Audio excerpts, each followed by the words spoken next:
Ушул тапта базарда азык-түлүктөргө болгон баалар мына ушундай. Акыркы бир ай ичинде баа бир калыпта болбой акырындык менен көтөрүлүп жатат. Мындан 10 күн мурун эттин баасы 320-340 сомдун тегерегинде болсо, азыр 400-420 сомго чейин кымбаттап кетти. Енді баады біз решат кылбайбыз да, баады біз дагы алып сатар да. Базардан алсак кымбат түшүп калат. Например, алган сата турган сенеде дагы түшүп калат да. Ошондо дагы биз дагы чыдап соода кылып атабыз да. Эл үчүн маанилүү болгон ундун баасы азырынча көтөрүлө элек. Сатуучулар акыркы жолу баа пандемия башталып, чек аралар жабылган учурда кымбаттаганын айтышат. Ушул тапта бир кап ундун баасы азыктын түрүнө жана сапатына карап 1400 сомдон 1700 сомго чейин болууда. Биз да оптовиктерден алабыз. Мисалы азыр ошо карантинде кымбаттады. Кымбаттандан биз 2,5 ай карантинде жаттык, соодага чыккан жокпуз ун сатыпчы. Заводдор өздөрү соода кылып атты, доставщиктер өздөрү сатып атышты каалаган басында. Биз базарга чыккан жок. Мына 2,5 ай жабык турду могул жерчи. Унга эч ким чыккан жок. Ундун кымбаттыгынан чыккан жок да эч ким. Ошо. Азыр эми Кудайга шүгүр арзан. 1400дөн башталат. Казакстан ундар 1400, 450, 500, 700ге чейин ундар кеңир түрү бар. 20 түрү уну бар.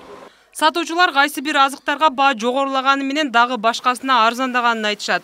Ушул тапта Оштун базарында май менен кум шекердин баасы 4-5 сомго кымбаттады. Ал эми күрүчтүн баасы бышыкчылык болгондуктан арзандаган. Мисалы күрүчтөр түшүп атат.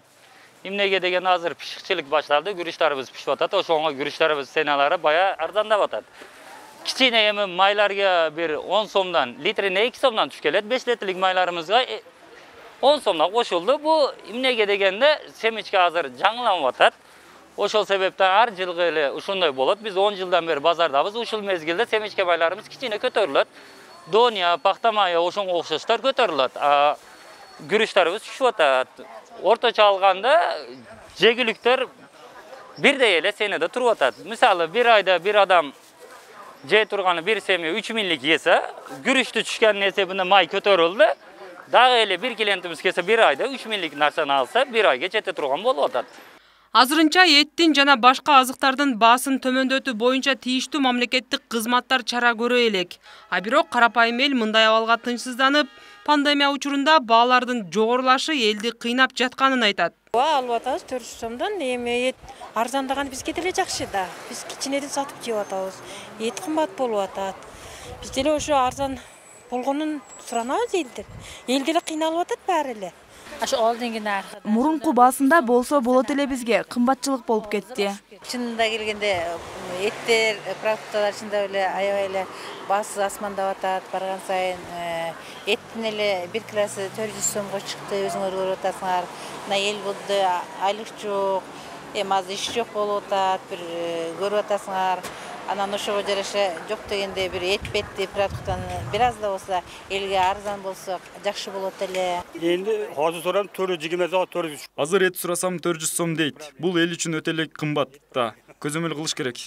Кыргызстан керектүү азыктардын басымдуу бөлүгүн коңшу өлкөлөрдөн алат. Өз кезегинде бул баалардын жогорулап кетүүсүнө себеп болууда. Анткени чек аранын жабылгандыгы бир себеп болсо, доллардын курсунун көтөрүлүшү буга таасир тийгизет. Самара Парпиева, Алтымыш Жантемир уулу, ТМЖ жаңылыктары.